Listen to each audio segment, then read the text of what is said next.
No Nanny lasted a week with the millionaire CEO's twins.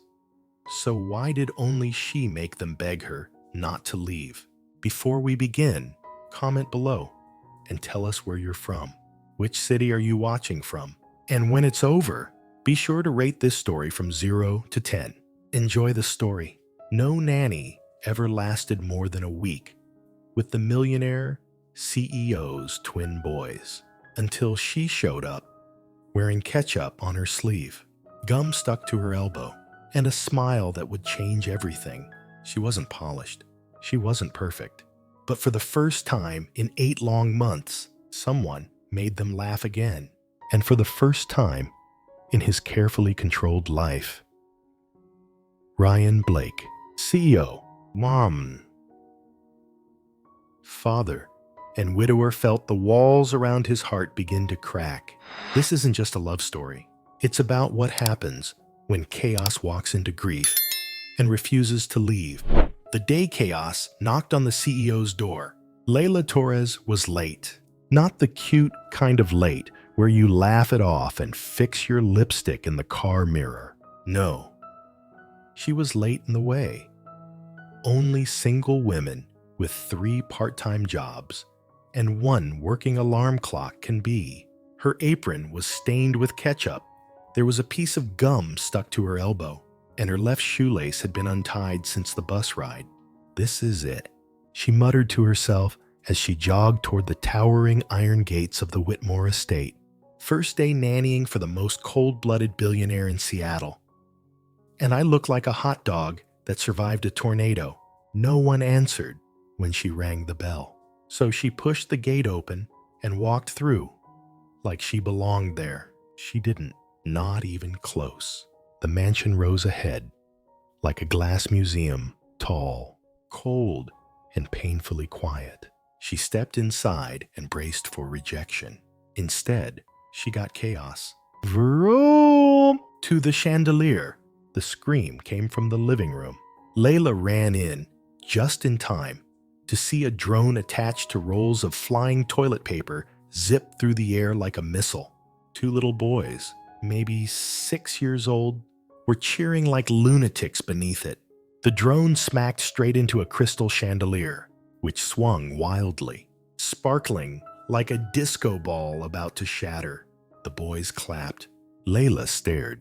I'm the new nanny, she said to the air, unsure if she was even speaking to humans anymore. One of the twins, wearing a dinosaur t-shirt, looked at her and said, "You're late." The other one added, "And you look like a dirty hamburger." "Max and Leo, I presume," Leila replied, still clutching her bag, still breathing like she'd just finished a marathon. "And I'm the woman currently being roasted by 2 small gremlins with expensive toys." They grinned. She bent to gather the mess of toilet paper when the sound of footsteps echoed from above. Then he appeared, tall, unsmiling, wearing a suit that looked like it could pay her rent for 6 months. His face said, "Don't waste my time." His eyes said, "I already regret hiring you." "You're the new nanny?" he asked. It wasn't really a question. Leila stood, peeled the gum from her elbow, and gave him a tired smile. "I am, and you need a green juice. Those under-eye circles are yelling. I haven't slept since 2010. The twins burst out laughing. He did not. "Ryan Blake," he said. "CEO, father, I hate green juice." "Leila Torres," she replied. "Nanny, Latina, believer in chaos detox." A beat passed. Then the drone gave a final death spin and dropped to the floor. With a sad little beep, she pointed at it. Case closed. Minutes later, Ryan was already locked in his office, barking into a headset about mergers and shareholders. Leila was in the living room, trying to convince Max and Leo to clean up. They whispered to each other, then bolted for the hallway. Secret mission. Operation Push. Max whispered, "Ready? Aim. Push," Leo shouted.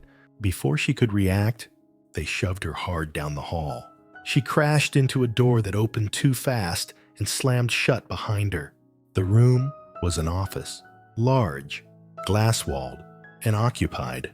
Ryan turned, phone still at his ear. Mid-sentence, he froze. So did she. Oh no, she whispered.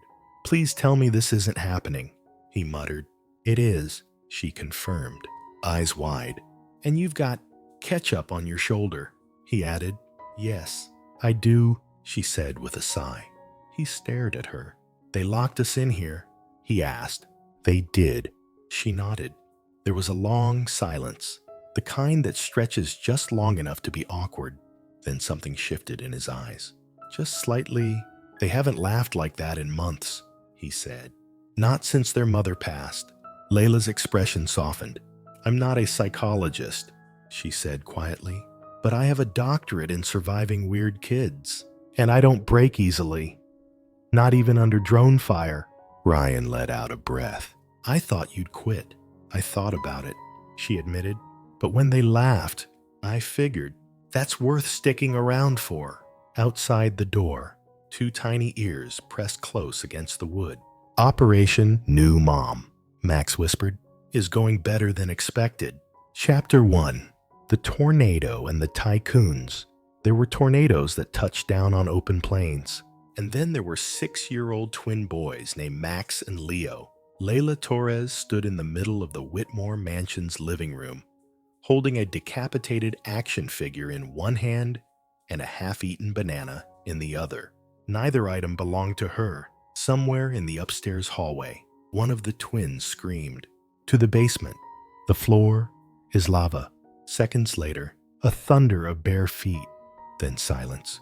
Then a crash. She closed her eyes and whispered, Please, let that not be a priceless antique.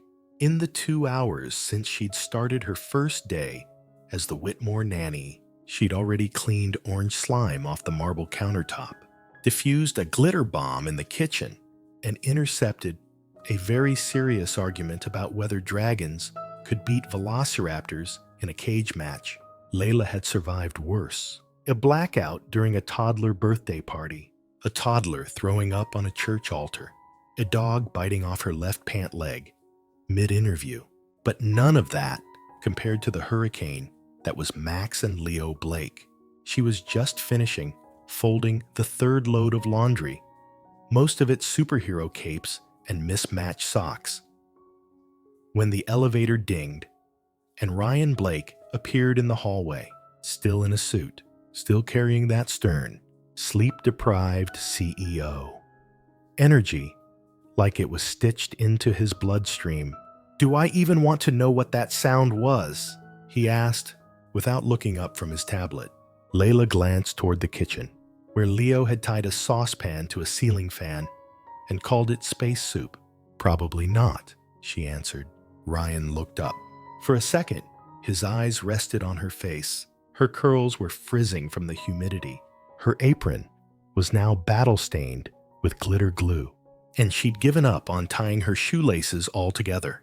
But her smile hadn't gone anywhere. He stared a beat too long. You're still here? Yep, she said. Surprised myself, too. A pause. They usually scare them off by lunch. Well, I've been terrorized by worse, she replied. Once had a 3-year-old bite me because I said dinosaurs weren't purple. He almost smiled. Have you eaten?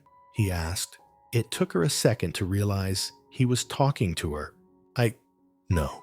I mean, yes, I stole a dinosaur-shaped chicken nugget off Leo's plate. That counts, right? He blinked, then turned away. Kitchen staff's off today. There's food in the fridge. Good to know. A silence settled between them. Not uncomfortable, just unfamiliar, like two people from different planets trying to speak through gravity. And then the twins returned, covered in stickers, wearing Leila's socks on their hands. Leo was dragging a garden hose. We found the tunnel to the underworld. Max screamed, and the goldfish are the enemy. Ryan pinched the bridge of his nose. I regret asking. Later that afternoon, the house fell into a rare moment of peace. Max was drawing a pirate ship on the wall, using washable markers. Leila chose her battles, and Leo was curled up on the couch, watching a documentary about Komodo dragons. Leila sat at the dining table, organizing Legos into color-coded bins. She liked quiet, not silence, but the kind of quiet that feels alive, like soft breathing and clinking spoons. The kind of quiet that reminded her of her grandmother's apartment in Queens, where the radio hummed boleros and the windows rattled with city wind. She was about to reach for the red Legos when she noticed something. Ryan was still home. It was 4:15. He should have been gone hours ago, drowning in boardrooms and mergers. Instead, he was standing by the window, coffee in hand, watching his sons, watching them laugh. "They've been through more than they should have," he said, without turning.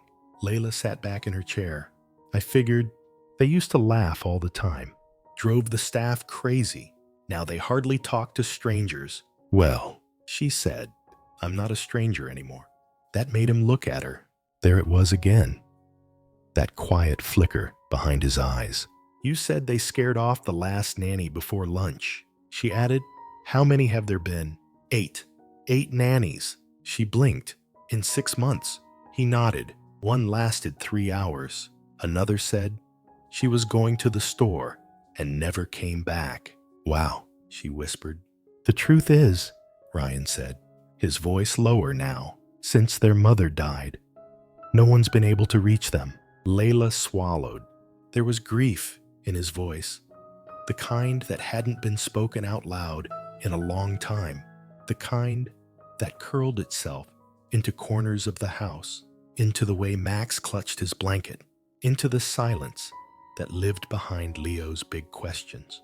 She stood and walked over to him. "I don't know what I'm doing half the time," she admitted. "I don't have a fancy degree, but I know what it means to lose someone.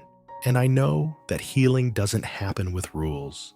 It happens with noise and pancakes and slime. Lots of slime." Ryan looked at her, really looked this time. He didn't say thank you or smile, but something in his posture softened just a little. Then the sprinkler in the backyard exploded. Max ran in soaked and laughing. "I'm a sea creature," he declared. Leila grabbed a towel and handed it to him.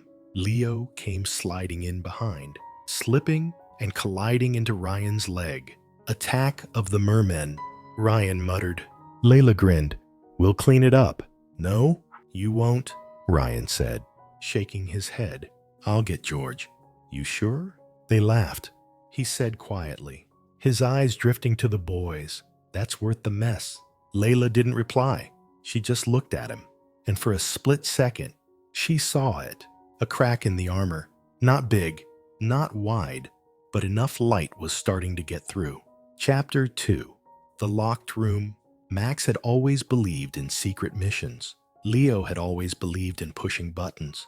Together, they believed in Operation Cupid, their brand new plan to trap their dad and the new nanny until something magical happened. Something like falling in love. So when the hallway was empty and their dad's office door just slightly ajar, Max whispered, "Now." Leo nodded. "Push her." And they did. Leila stumbled into the room with a startled yelp, tripped over a Persian rug, and smacked directly into the back of Ryan Blake, who had been in mid-sentence on a video call. "What the?" The door slammed shut behind her with a firm click. Locked. Outside. 2 giggles. Inside. Silence. Leila froze. Upright now, but breathless. Ketchup stains still on her shoulder and marker smudges on her fingers. Ryan turned around slowly, like a man who had just been handed a ticking time bomb. "Please," she whispered, "tell me this isn't happening." "It is," he said flatly. Ending the call, Leila turned to the door and tried the handle. "Nothing. I'm gonna kill your sons," she said. "Please don't. They've only just started laughing again." She sighed, pressing her forehead to the door. "Locked in a billionaire's office on my first day. This is new. Trust me." Ryan said, pouring himself a glass of water. It's new for me. 2. He took a sip, then looked at her again. Really looked. Messy curls, ink-stained hands, slight limp from earlier Lego incident. And yet, she wasn't running. She wasn't crying. She wasn't even yelling. She was humming, softly, under her breath, a Spanish lullaby. Ryan furrowed his brow. What are you humming? A song my abuela used to sing when I was little, she said. Whenever things felt scary or out of control, he said nothing. She walked over to the bookshelf, scanning the rows of titles that all sounded exhausting.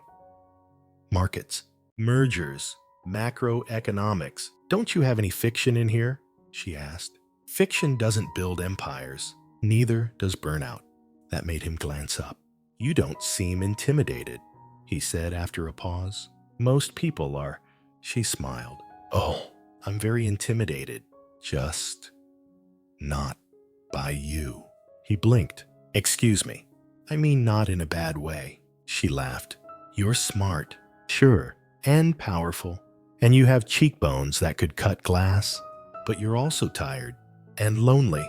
And maybe a little scared. Scared. His voice sharpened. Of what? Of being a bad father. He didn't answer. Didn't have to. The silence that followed said enough. They sat across from each other, each in a leather chair meant for negotiations, not conversations. Somewhere beyond the door, the twins were whispering and giggling like spies. Leila looked down at her hands. Can I tell you something weird? At this point, Ryan said. Sure. I used to want a job at a daycare, somewhere with rules, snacks, predictability. So what happened? Life, she said. Bills. Detour. A grandmother with a heart condition and a cousin who moved to Florida and left me with rent and a parrot named Jorge. That's oddly specific. So is Jorge. He speaks only in insults and sings Taylor Swift. That made Ryan chuckle a short, stunned kind of sound, like he didn't remember how. He looked at her again, the way he might study a painting he didn't understand, but couldn't look away from. You're not like the others. Is that a good thing? It's not bad. 10 minutes passed. The twins' voices faded. Ryan checked his watch, frowned, and walked to the door. George should have heard us by now, unless he's in on it. Leila said, part of the master plan. They're 6. I doubt they have the cognitive stamina to plan an adult romantic hostage situation. You'd be surprised. Just then, the door clicked open. George, the house manager, stood in the hallway, looking only mildly concerned. Apologies, sir. The boy said you needed privacy? Of course they did. Ryan stepped out first, his face unreadable, but less rigid somehow. Leila followed, brushing glitter off her blouse. She was fully expecting to be fired before dinner. Instead, she heard Ryan say quietly, without looking back. They laughed. She stopped. What? When you made that joke? About the green juice. They laughed. Oh, she didn't know if it was a compliment or a warning.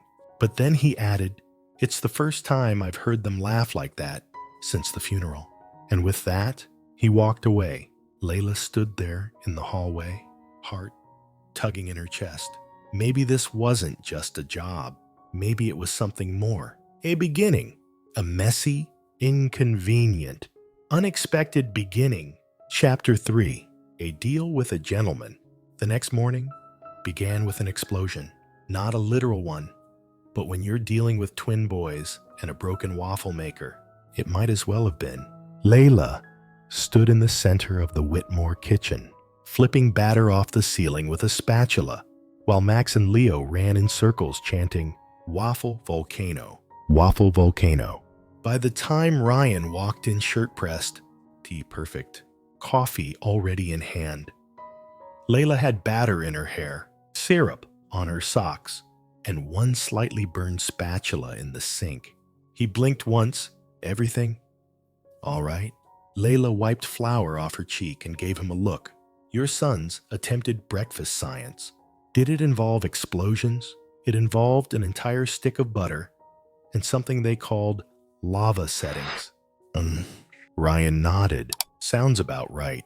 He poured himself another coffee and sat at the island counter like he hadn't just stepped into a culinary war zone. Do you want to talk about yesterday? He asked casually, sipping. Which part? The drone assault, the office hostage situation, or your mother-in-law calling me a circus act. Let's start with your employment contract. Leila paused, mid-scrub.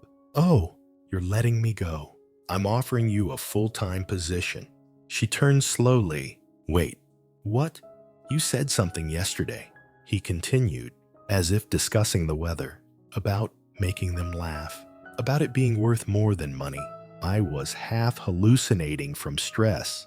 I'd like to formalize your role with benefits and hazard pay. Clearly, Leila leaned on the counter, studying him. Why?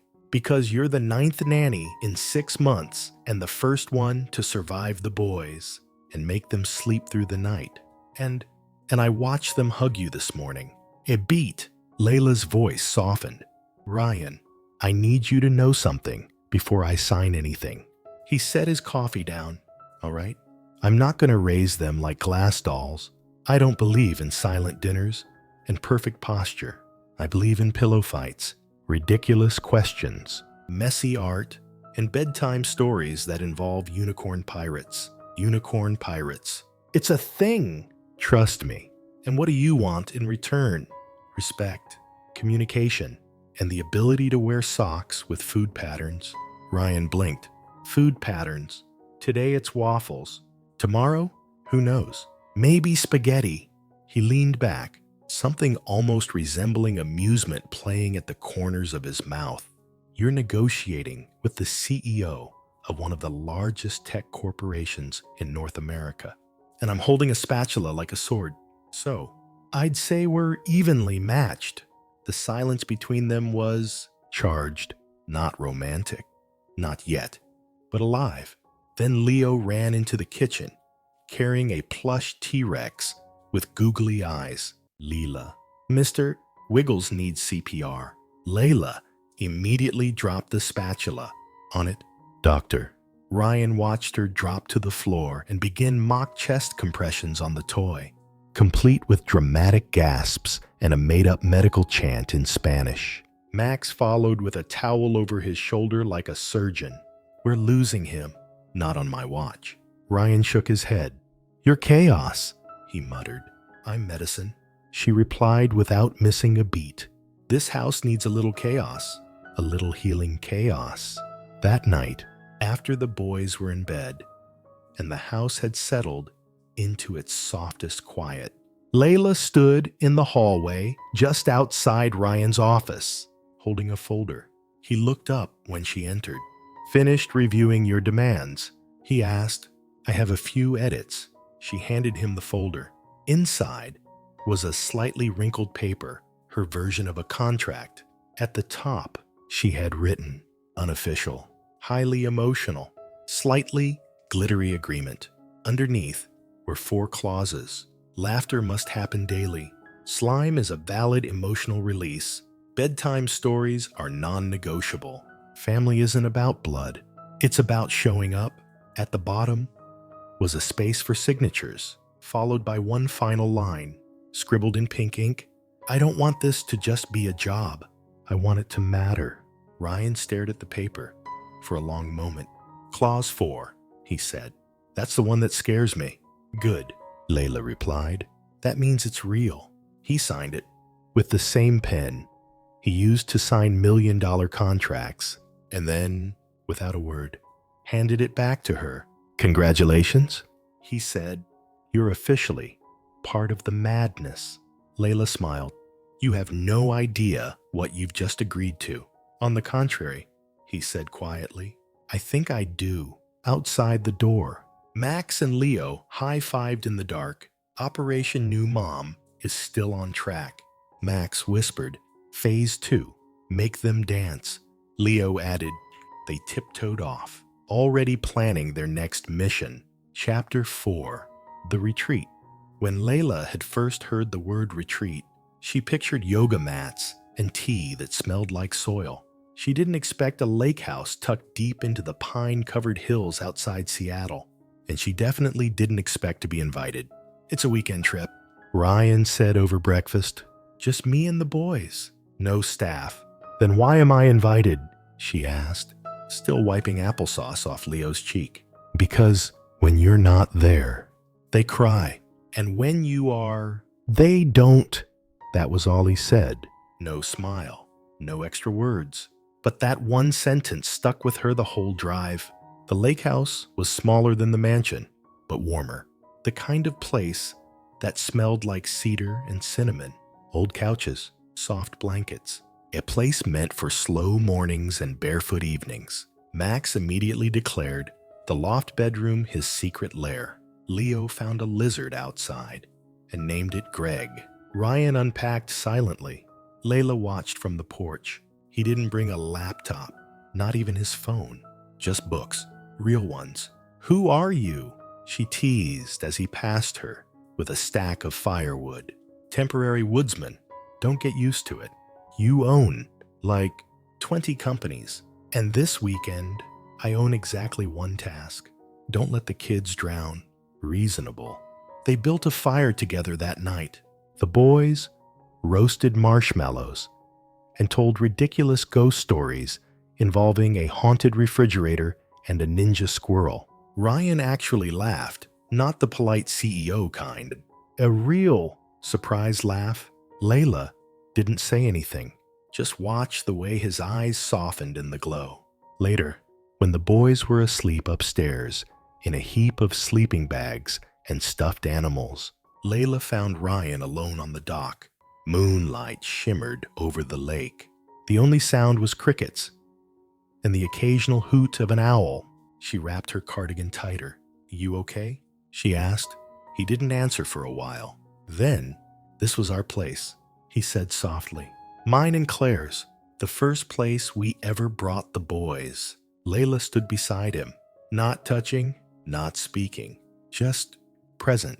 She loved the mornings here. He continued. "We'd make pancakes and let the boys run wild. No emails, no meetings, just this." "I'm sorry," she whispered. He nodded. "You remind me of her. Not in how you look, but the way you make chaos feel safe." That made her breath hitch. "I'm not trying to replace anyone." "I know," he said. "That's why you haven't." A silence fell again, comfortable this time, like a quiet song they both remembered. The next morning, Leila woke to the smell of bacon and the sound of Max arguing with Greg the lizard about breakfast choices. Leo ran in, pajama pants backwards, declaring, "Today is Family Olympics." "We never agreed to that," Ryan said, sipping coffee. "We did." Max nodded. "While you were sleeping."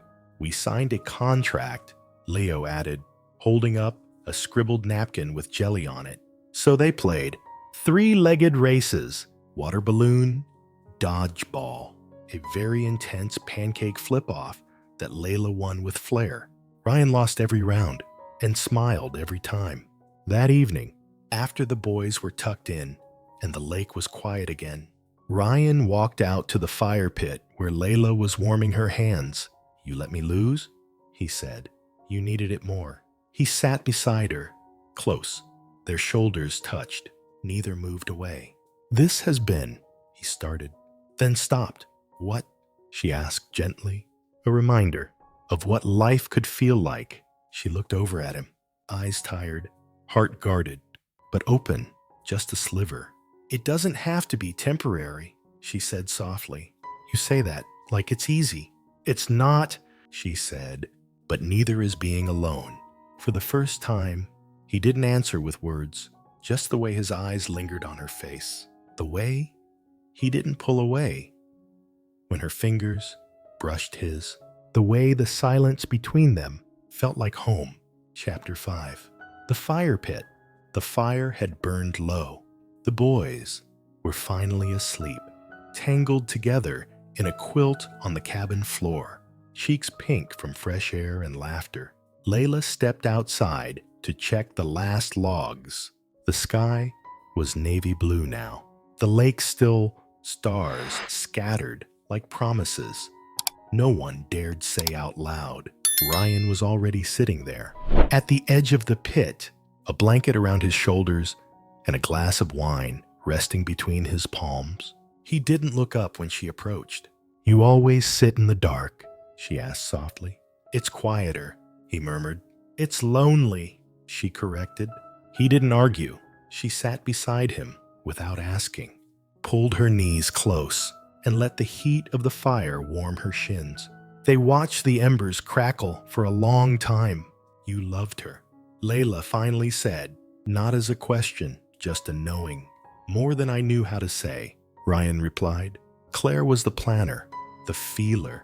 I built things. She made them feel like home." Leila glanced sideways. "Is that why you built this fire pit so far from the house?" He gave a soft, almost sad smile. "We'd come out here on rough days." She said fire made grief feel smaller. Leila looked at the flames. She was right. A pause. "You're not replacing her. You know," Ryan said. Suddenly, his voice low and rough. "I need you to understand that." "I do," Leila whispered. "I'm not here to fill a space, just to help carry it." He looked at her then fully. Eyes locked. It was the kind of gaze that held 1,000 unsaid things. His loss, her quiet resilience, the boy's laughter, the ache that sat under both their skin. She reached forward and nudged the last log closer to the flame. It caught slowly, sparks blooming like fireflies. "You know what scares me?" he asked. "You," she teased, gently breaking the weight. "Yes," he said, "because this feels good and I don't know how to trust good things anymore." Her chest tightened because she knew that fear too well. "The only way to trust good things," she said, voice barely a breath, "is to stay still long enough to see they're real." He stared at her, then leaned just slightly closer. Not a kiss. Not yet, but the intention of one, a breath apart. Then, "Dad." Max's voice broke the moment. They froze. Ryan blinked and sat back, just as Max stumbled out, hair tousled, holding a stuffed rabbit. "I had a dream. You weren't there." Ryan stood immediately, his voice soft. "I'm right here, buddy. I'm not going anywhere." He scooped Max into his arms. Leila watched them disappear into the cabin, her heart full and aching all at once. She didn't follow. She just stared at the fire until it burned low again, her hand still warm from where it had almost touched his, almost inside. Ryan tucked Max in, then lingered at the door. The boy was already asleep again, but the man, he stood in the hallway longer than he should have, because part of him wanted to turn left to his bedroom, and part of him wanted to turn right to the woman sitting outside who had somehow managed to see all of him and stay anyway. In the end, he stayed where he was, frozen between grief and something new. Chapter 6. The reveal. The weekend ended too gently, too quietly, the kind of ending that made Leila uneasy, as if the calm had arrived just to warn her that something else was coming. The boys cried when they left the lake house. Even Ryan hesitated before locking the cabin door. His hand hovered on the handle a second longer than necessary. Back in Seattle, everything felt sharper. The mansion was clean again. The windows sparkled. The silence had returned. Too loud and too perfect. But something had changed. Ryan started coming home earlier. The twins started eating dinner at the table again. And Leila, she started hoping for more nights like the fire pit, hoping for mornings when Ryan would ask how she slept, or accidentally brush her shoulder as they passed in the kitchen. She told herself not to read into it, but her heart was already reading, like a child with a flashlight under the covers. The boys were at school when it happened. Leila was organizing their art supplies in the playroom, the kind of task that made her feel grounded, like labeling chaos made it less frightening. That's when she heard voices in the hallway. One of them was Ryan, the other sharp, cold, female. She's the nanny, Ryan, not their mother. Leila paused. She didn't mean to eavesdrop, but something in the woman's tone made her freeze. They need stability, the voice went on, not someone you picked up off Craigslist with emotional baggage and a part-time degree. Claire's mother, Leila realized silently. The boy's grandmother. Ryan's voice was calm, but tight. She's the first person who's made them laugh in 6 months, and that qualifies her to raise them. No, he said, but maybe it qualifies her to reach them. Silence. Then the woman's voice again, quiet and icy. Claire would never have wanted this. That one landed hard. Ryan didn't respond. Leila stepped back into the shadows of the hallway, heart thudding. She should have felt proud Ryan had defended her, but all she could hear was the crack in his voice, the doubt, the grief still hiding under everything. That night, after dinner, Max ran to her with something in his hand.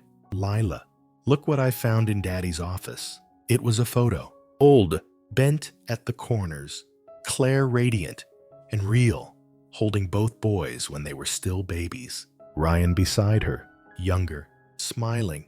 Leila's stomach sank. Can I keep it in our room? Max asked, unaware. She nodded quickly. Of course, it's your mom. She's always with you. But when Max ran off, Leila sat there with the ghost of a woman she'd never met now, pressing against every wall of the house. She wasn't trying to replace Claire. But what if it didn't matter? What if love, even unspoken, came second to memory? Later, as she gathered her things in the kitchen, Ryan entered. The air between them felt different. He noticed her distance, how she avoided his eyes, how her hands shook slightly as she rinsed a glass. You heard her, he said finally. She didn't pretend. I did. I'm sorry. Don't be. She turned to face him. She was protecting her daughter. I can't blame her, but I can, Ryan said, because what she doesn't see is what you've done for them. Leila gave a tired smile. I didn't come here to be seen, Ryan. I came here to survive. A pause. But somewhere along the way, I started hoping for more. He stepped closer, but she shook her head. Don't, she said gently. Not yet. Why? Because I need to know. This is real, not just something warm you're reaching for, because you're still cold inside. It wasn't cruel. It was careful. He respected that. He nodded, and she left the room before the air grew heavier. That night, she sat in her tiny room at the end of the hall, staring at the ceiling, wondering, worrying, wanting, but more than anything, aching, because even when the door to a broken man's heart creaks open, it doesn't mean it's ready to let someone in. Not yet. Chapter 7. The Test. 3 days passed. The mansion grew quieter, not cold, exactly just cautious. Ryan buried himself in meetings. The boys asked where Lila's laugh went. Leila floated. She still showed up. She still made pancakes and built pillow forts and read bedtime stories that made the twins drift off mid-sentence. But part of her, the soft, daring part, had folded inward. Ryan noticed, and it rattled him more than a boardroom full of wolves ever could. The partners want me in San Francisco, Ryan said one night, standing in the kitchen while Leila packed the boys' lunchboxes. She didn't look up. For how long? 10 days? That's long for Max. He gets nervous when you're gone too long. I know. A pause. Do you want me to come with them? She asked, trying to keep her voice neutral. No, I want you to stay because it's easier. Or because you trust me. That made him pause. He turned to her. You really have to ask that. She met his eyes. I really don't know the answer. The next day, Claire's mother arrived again. Margot Blake. Pearls. Perfume. Precision. She arrived under the guise of visiting the boys. but her real mission was clear. She sat at the dining room table, hands folded over designer gloves, while Leila poured tea and tried not to tremble. "You've made yourself quite comfortable here," Margot said with a clipped smile. "The boys are good at making people feel at home." Leila replied calmly, "Yes, they've had to be a beat. I've spoken to Ryan," Margot continued. "I know he's considering more permanent arrangements." "I don't know what you mean." "Don't you?" Her eyes narrowed. "Let's not pretend you don't understand how proximity works. You live under his roof. You feed his children. You touch their lives. With love," Leila said. Sharper now, not ambition. Margot leaned forward. "Let me be clear. I buried my daughter 2 years ago. And while I accept that grief may cloud judgment, I won't stand by and watch her sons be raised by a woman who stumbled in wearing cheap sneakers and hope in her eyes. It should have broken her, but it didn't." Leila stood slowly, her hands still steady. "Hope is the only thing that brought me here," she said. "And those boys, they don't care about my shoes. They care that I stay when they cry, that I show up every day without needing applause." "Do you want Ryan?" Margot snapped. The question felt like a slap. "No," Leila said softly. "I want peace. For them, for me, for him. If love ever shows up along the way, it'll have to prove it belongs." She walked out of the room before the tears could rise. That night, Ryan returned home unexpectedly. "Meeting got canceled," he said, stepping inside with the weariness of someone tired of fighting invisible battles. He saw her, really saw her standing by the sink, back straight, but her spirit bruised. "She came, didn't she?" he asked. Leila nodded. "Did she hurt you?" he asked. "She tried," she said honestly. "But I've been through worse than a woman with pearls and threats." He stepped closer. "I'm sorry. You don't need to apologize." "I do," he said, "because I let her words reach you before mine ever could." A long breath. Then, "Do you want to leave?" he asked. She looked at him. This man who carried loss like a second skin and love like a question he hadn't dared answer. "No," she said, "but I need to know if I matter, not just to them, but to you." The silence between them felt like a held breath. Then Ryan said the words he'd been holding back for far too long. "You changed the air in this house. Leila, you made my sons believe in joy again. You made me believe. That warmth doesn't always mean weakness." "And what about love?" she asked, almost afraid. "Love," he said quietly, "is the one thing I never learned how to do until you walked in, covered in glitter and holding a broken drone." She smiled. "And this time, it trembled. I'm not asking you for everything, but you deserve it." He replied. A long pause. Then he reached out not to kiss her, but just to take her hand, and she let him. Because sometimes, the bravest thing two broken people can do is stay. Chapter 8. The Breakdown. It happened on a Tuesday. The kind of ordinary day that didn't warn anyone before it cracked wide open. Leo had been quiet all morning. Not tantrum quiet, not sleepy quiet, just elsewhere. His food untouched, his eyes distant, his voice barely above a whisper. Leila noticed? Of course she did. But Max had a fever. The twins' teacher had sent homework. The plumber was late. Life was noisy, and Leo's silence slipped between the cracks until he was gone. 1 minute, Leila was folding laundry on the second floor. The next silence, too silent. "Leo," she called. No answer. She checked his room. Empty. The kitchen, nothing. The backyard, wide open. The gate swinging. Her breath caught. "Leo."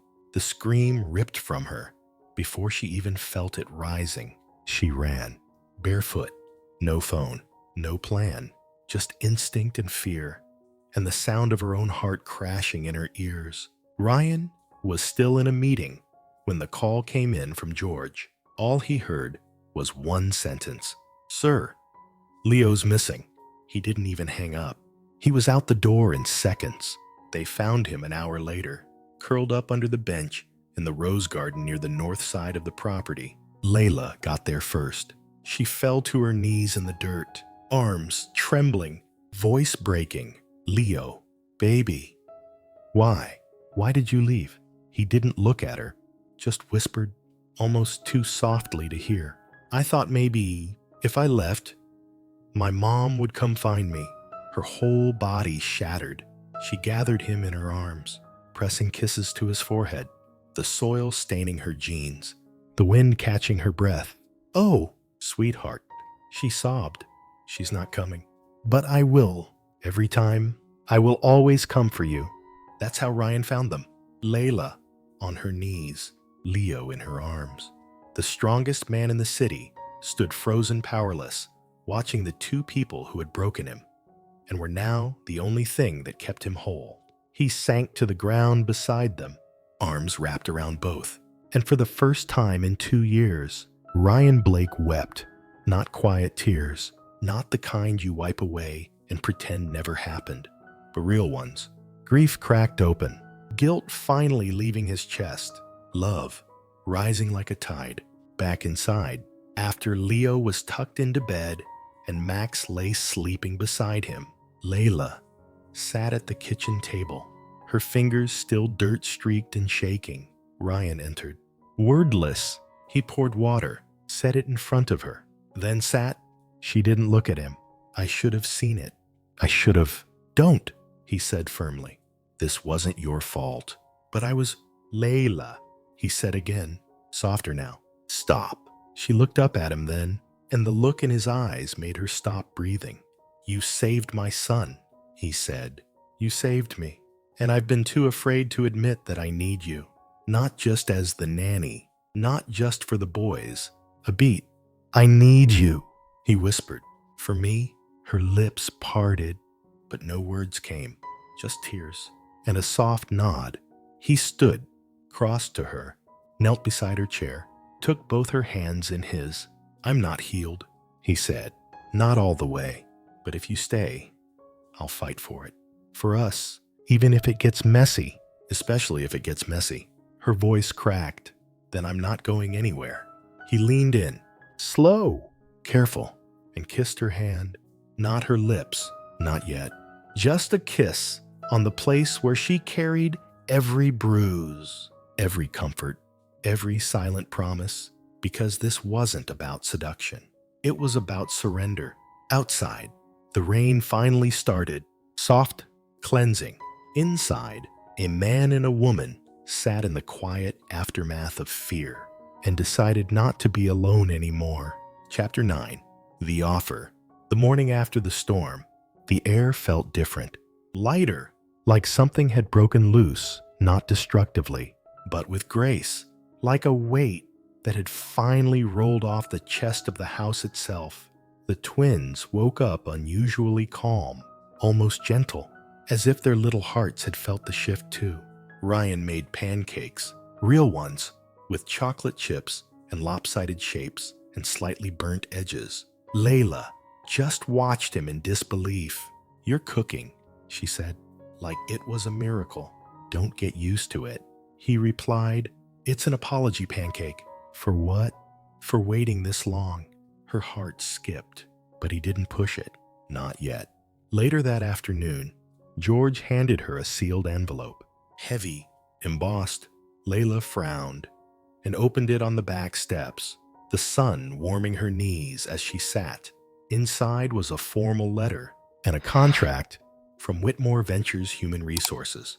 The header read, "Permanent Residency and Transition Package EMS, Leila Torres." Her breath caught. She read on. Full relocation of her belongings. A long-term education fund for the twins, with Leila listed as guardian proxy. An executive-level healthcare package, and a salary 10 times what she was currently making. But at the bottom, under the standard signature lines, was a handwritten note in clean, neat ink. Not because I want to keep you employed, but because I want to build a life with you. R. She didn't realize she was crying until a drop hit the paper. That evening, she found him in the garden with Max and Leo. He was barefoot, pulling weeds, letting Leo dump dirt on his shoes. It looked so normal, so far from the man she met. She waited until the boys ran off chasing a frog. Then she stepped beside him, envelope in hand. "Is this what love looks like to you?" she asked, lifting it gently. Contracts and clauses and initials on the dotted line. "No," Ryan said. "Standing. That's what security looks like. Love is why I signed it." She stared at him, long and hard. "What if I say yes?" she whispered. "And then I fail?" "You already haven't." "What if you wake up one day and realize I'm not enough?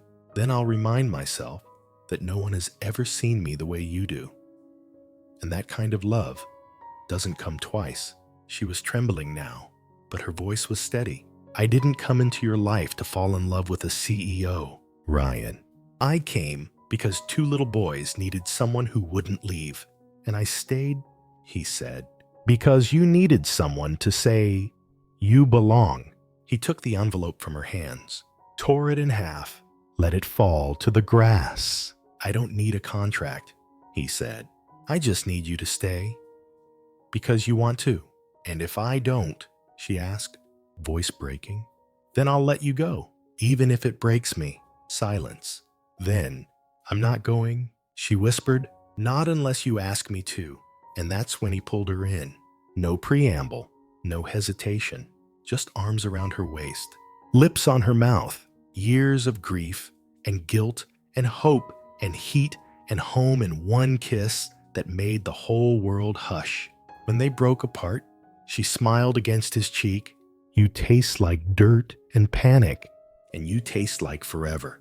That night, the boys fell asleep with Leila's voice in their ears, and Ryan, for the first time in years, didn't fall asleep alone. Not just in body, but in soul. Chapter 10. The Answer. Leila hadn't been back to East Tacoma in almost 2 years. Not since the eviction. Not since her abuela's heart gave out in the middle of folding laundry. Not since she'd stood on the curb with 2 garbage bags and nowhere left to run. But now, she stood in front of that peeling yellow duplex again, arms folded, Ryan's car idling behind her. "You okay?" he asked, stepping out. She nodded, though her chest tightened. "I need to see it," she whispered. One last time. Inside, it smelled like memory. Cheap linoleum, lemon cleaner, burnt toast, and warm blankets. The new tenant let her in for 5 minutes. 5 minutes. To stand in the same kitchen where her abuela once made arroz con pollo on Sundays, where Leila used to scribble job applications at the table with a cracked laptop and a prayer. She touched the counter. "I thought I'd never get out," she murmured. "But you did," Ryan said behind her. "And you didn't just survive. You became someone who gives others hope." "I didn't know who I was back then. And now," she turned to face him. "Now, I know I don't want to live any version of this life without you in it." He held her gaze, steady, quiet, open. "Then come home." She didn't cry. Not this time. She smiled small and certain. "I already am." Back at the mansion, the twins tackled her with confetti they made from cut-up paper towels. "Did you say yes?" Max yelled. "Are we going to be a real family now?" Leo added. Leila laughed, arms full of children and chaos. "We've always been real. Even when it was messy," they squealed and ran off to plan a family ceremony involving cereal rings and a crown made of tinfoil. Ryan wrapped his arms around her waist from behind. "So, how does it feel?" She leaned into him, like peace finally found me. "That's all I want to give you. You already have." That night, they sat on the floor of the boys' room, reading Goodnight Moon for the 100th time. Leo curled into her side. Max held Ryan's hand.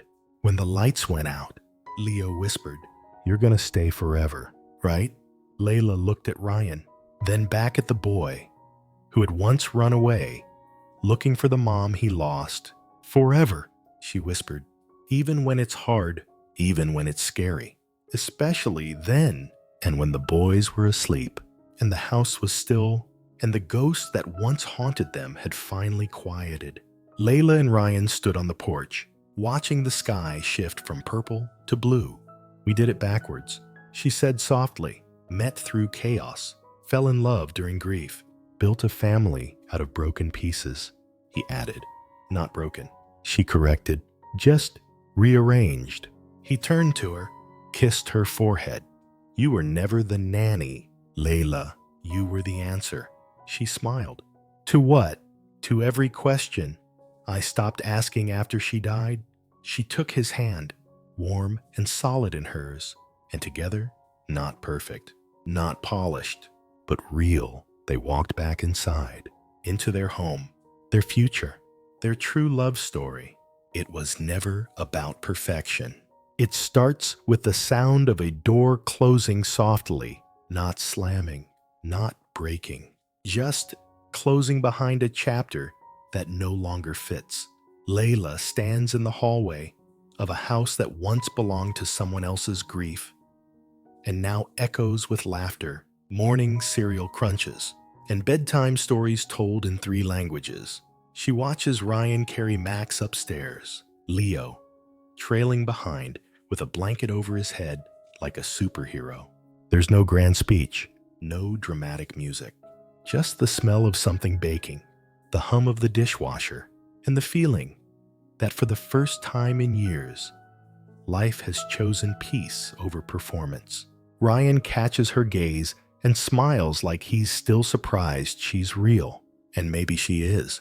Because sometimes love doesn't come with fireworks. Sometimes it arrives with a scraped knee, a broken drone, and a pair of boys who refuse to let you go. And a man who learns that being strong doesn't mean being alone. She was never just the nanny. He'll tell them someday. She was the one who came when no one else would, and stayed long after she could have left. So if you've ever doubted your worth, if you've ever stood in a room and wondered if love would ever find you again, let this story be a reminder. You don't have to be perfect to be chosen. You just have to stay when it matters most. Tell us, what are your thoughts on this story? Did it move you? Did you feel seen? Leave a comment and rate it from 0 to 10. Don't forget to subscribe and tap the notification bell to follow all our latest stories. And don't miss out. Click here to watch more now. Because sometimes the story you need most is the one that reminds you you're not alone.